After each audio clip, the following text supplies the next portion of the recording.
नमस्कार छात्रों। देखिए, हम राजस्थान इतिहास के बारे में पढ़ रहे हैं और अगले वीडियो में हमने जो राजस्थान के इतिहास के बारे में जो पुरातात्विक स्रोत हैं उनके बारे में प्रश्न पढ़े। आज हम प्राचीन सभ्यता के बारे में 10 प्रश्न पढ़ेंगे। तो पहला प्रश्न अपना है कि कालीबंगा सभ्यता से संबंधित काल हैं, यानी कालीबंगा जो सभ्यता है किस काल से संबंधित है, ये आपको बताना है। ए है 2500 ईसा पूर्व से 1500 ईसा पूर्व, 6000 ईसा पूर्व से 4000 ईसा पूर्व, 1500 ईसा पूर्व से 500 ईसा पूर्व, या डी है 2500 ईसा पूर्व से 1000 ईसा पूर्व। यानी कालीबंगा सभ्यता का संबंधित काल कौन सा है, इस काल की कालीबंगा सभ्यता मानी जाती है। तो आपका इसमें उत्तर हो जाएगा ए 2500 ईसा पूर्व से 1500 ईसा पूर्व। तो कालीबंगा सभ्यता का काल कौन सा माना जाता है, 2500 ईसा पूर्व से 1500 ईसा पूर्व। इसके बारे में सामान्य जानकारी अगर देखें तो कालीबंगा जो राजस्थान के हनुमानगढ़ जिले, कौन से हनुमानगढ़ जिले में स्थित है और यह घग्गर नदी के किनारे पर स्थित है। और इसकी जो खोज है यह 1952 में हुई थी और इसका उत्खनन है जो 1961 से आप 69 कह सकते हैं, इसके बीच में इसका उत्खनन हुआ था। और जो इसका उत्खनन है ये 5 स्तर पर प्राप्त होता है। और यहाँ पर जो कालीबंगा जो नामकरण है, इसका नामकरण यहाँ पर काले रंग की चूड़िया से संबंधित होने के कारण, यानी कालेबंगी चूड़िया, कालीबंगा यानी काले रंग की चूड़ी, जिसके कारण इसका नाम क्या रखा गया, कालीबंगा सभ्यता रखा गया। चलते हैं अपने अगले प्रश्न की ओर। देखिए, दूसरा प्रश्न है, देखिए ये जो प्राचीन सभ्यताओं के प्रश्न हैं राजस्थान के प्राचीन सभ्यताओं से, ये 1-2 प्रश्न हर एग्जाम में पूछे जाते हैं। तो इनके जो प्रश्न हैं आप थोड़ा सा ध्यान से पढ़ें और इनका जो रिवीजन है आप करते रहें। दूसरा प्रश्न है, सैंधव सभ्यता के किस स्थल से जुते हुए खेत के प्रमाण मिले। ये कई बार एग्जामों में पूछा गया प्रश्न है, बहुत महत्वपूर्ण प्रश्न है। जो सैंधव सभ्यता है, सिंधु घाटी सभ्यता के कौन से स्थल से जुते हुए खेत के प्रमाण मिले, हड़प्पा, मोहनजोदड़ो, राखीगढ़ी या कालीबंगा। तो वैसे इसका उत्तर आपको मालूम ही है, इसका उत्तर आपका हो जाएगा डी, कालीबंगा, यानी कालीबंगा से जुते हुए खेत के साक्ष्य मिले। तीसरा प्रश्न है, कालीबंगा सभ्यता के किस दिशा में जुता हुआ खेत मिला। ये सबसे इम्पोर्टेंट प्रश्न है। देखिए, ये प्रश्न वैसे काफी बार पूछा गया है कि प्रमाण कहाँ मिले, तो ये मालूम है कि कालीबंगा में है, लेकिन ये प्रश्न पूछा जा सकता है कि जो कालीबंगा सभ्यता में जुता हुआ जो खेत है वह किस दिशा में मिले, यानी किस दिशा में कालीबंगा में जो ये जुते हुए खेत के साक्ष्य मिले। उत्तर पूर्व, उत्तर पश्चिम, दक्षिण पश्चिम या दक्षिण पूर्व। तो इसका उत्तर आपका हो जाएगा दक्षिण पूर्व। क्या हो जाएगा, दक्षिण पूर्व।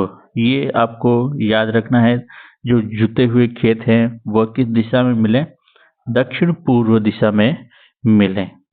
तो ये आपको थोड़ा सा ध्यान रखना है। और यहाँ पर आपको कालीबंगा के बारे में अगर बताऊं तो मैं यहाँ पर 7 अग्निवेदिका यानी अग्निकुंड मिले, यहाँ पर कितने, 7। और यहाँ पर जो रक्षा प्राचीर है, ये जो होता है, ये जो, तो ये दोहरी रक्षा प्राचीर के यहाँ पर अवशेष मिले। ठीक है, और ये थोड़ा सा आप ध्यान रखना है कि कालीबंगा सभ्यता के जुते हुए खेत की दिशा में मिले, दक्षिण पूर्व दिशा में मिले। चलते हैं अगले प्रश्न की ओर। चौथा प्रश्न है, प्राचीन काल में किस सभ्यता को ताम्रवती नगरी के नाम से भी जाना जाता था? यानी जो सभ्यता, कौन सी सभ्यता को ताम्रवती नगरी के नाम से भी जाना जाता था? कालीबंगा, विराट नगर, या वो आप कह सकते हैं बेराट कह सकते हैं, आहड़ या बागुर। तो अब आपको ध्यान रखना है कि ये जो ताम्रवती नगरी किस सभ्यता को कहते थे? तो आपका उत्तर हो जाएगा आहड़। क्या हो जाएगा? आहड़ सभ्यता को ताम्रवती नगरी के नाम से भी जाना जाता था। ठीक है, आपका उत्तर हो जाएगा आहड़। एक आपको ध्यान रखना है, आहड़ सभ्यता को ताम्रवती नगर तथा आघाटपुर क्या कहा जाता था? आघाटपुर या आघट दुर्ग, आहड़ वैसे नाम लिखा हुआ ही है आहड़, और एक इम्पोर्टेंट नाम है धूलकोट। क्या नाम है? धूलकोट। आघाटपुर, आहड़, धूलकोट तथा आगट दुर्ग क्या कहा जाता था? आगट दुर्ग। ये सारे नाम आहड़ सभ्यता के ही हैं। आहड़ सभ्यता को बनास संस्कृति भी कहा जाता है, क्योंकि ये बनास नदी के किनारे पर स्थित होने के कारण। तो ये भी आप थोड़ा सा ध्यान रखना है आहड़ सभ्यता के बारे में। चलते हैं अगला प्रश्न की ओर। अपना अगला प्रश्न, पांचवा प्रश्न है कि कालीबंगा से हड़प्पा पूर्व की सभ्यता के मिलते जुलते अवशेष पाकिस्तान के किस स्थान पर मिले? बहुत ही इम्पोर्टेंट प्रश्न है कह सकता हूं मैं, ये बहुत ही महत्वपूर्ण प्रश्न है। ये देखिए, कालीबंगा के जो सभ्यता के प्रश्न पूछे जाते हैं, सिंपल से प्रश्न पूछे जाते हैं, लेकिन अभी थोड़े से घुमा के पूछते हैं प्रश्न। तो ये आपको थोड़ा सा ध्यान रखना है कि कालीबंगा जो हड़प्पा पूर्व की सभ्यता के, देखो कालीबंगा में जो हड़प्पा पूर्व सभ्यता के भी साक्ष्य मिले हैं। तो हड़प्पा पूर्व की सभ्यता के जो साक्ष्य मिले वह किस मिलते जुलते पाकिस्तान के स्थान पर मिले? यानी पाकिस्तान के कौन से स्थान पर जो कालीबंगा में जो हड़प्पा पूर्व की सभ्यता के अवशेष मिले उनसे मिलते जुलते हैं? तो पाकिस्तान का वो स्थान बताना है। सुतकांगेडोर, लाहौर, मोंटगोमरी या कोटदीची। क्या हो जाएगा इसका उत्तर? आपका उत्तर हो जाएगा इसमें डी, कोटदीची इसका उत्तर हो जाएगा। आपको ध्यान रखना है, कालीबंगा से हड़प्पा पूर्व सभ्यता के भी साक्ष्य मिले हैं। और इसमें प्रश्न पूछा गया है अपने कि कालीबंगा से हड़प्पा पूर्व सभ्यता के मिलते जुलते अवशेष पाकिस्तान के किस स्थान पर मिले? तो ये पाकिस्तान का स्थान है कोटदीजी, ये आपका उत्तर हो जाएगा। और कालीबंगा जो सभ्यता है वह किस नदी के किनारे? घग्गर नदी के किनारे प्राप्त हुई। और इसका अगर ये देखिए कि कालीबंगा किस भाषा का शब्द है, तो ये सिंधी भाषा का शब्द है। किसका है? यह सिंधी भाषा का शब्द है, जिसका अर्थ होता है काले रंग की चूड़ियाँ। और इसकी खोज कब हुई थी कालीबंगा की? 1952, और उत्खनन हुआ था आपके 1961-62 से इसका उत्खनन हुआ था। चलते हैं अपने अगले प्रश्न। छठा प्रश्न है, कालीबंगा को हड़प्पा सभ्यता की तीसरी राजधानी किसने कहा? बहुत ही महत्वपूर्ण प्रश्न है कि जो कालीबंगा है उसको हड़प्पा सभ्यता की तीसरी राजधानी किसने कहा? Doctor Dashrath Sharma, colonel James Tod, Amlanand Ghosh या मैक्स मुलर। तो इसमें आपका उत्तर हो जाएगा ए, डॉक्टर दशरथ शर्मा। यानी डॉक्टर दशरथ शर्मा ने कालीबंगा को हड़प्पा सभ्यता की तीसरी राजधानी कहा।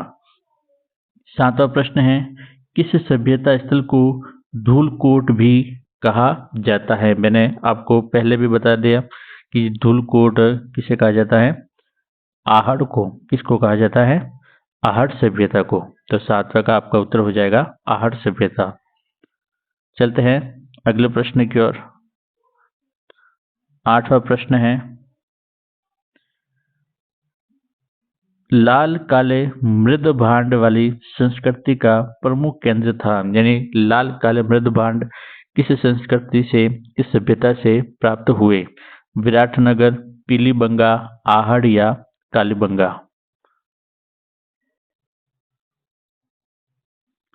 आपका उत्तर हो जाएगा इसमें आहड़। क्या हो जाएगा, आहड़। यानी आहड़ से लाल काले मृद भांड मिले, इसलिए इसे लाल काले मृद भांड वाली संस्कृति भी कहते हैं।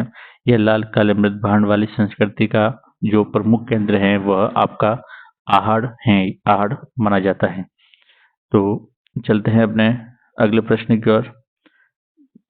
प्रश्न है, दयाराम साहनी, नीलरत्न बनर्जी एवं कैलाशनाथ दीक्षित की किस सभ्यता के उत्खनन में मुख्य भूमिका रही, आहड़, बेराट, बागोर या गिलूंड। यानी ये जो दयाराम साहनी, नीलरत्न बनर्जी और कैलाशनाथ दीक्षित हैं, इन्होंने किस सभ्यता के उत्खनन में महत्वपूर्ण भूमिका निभाई।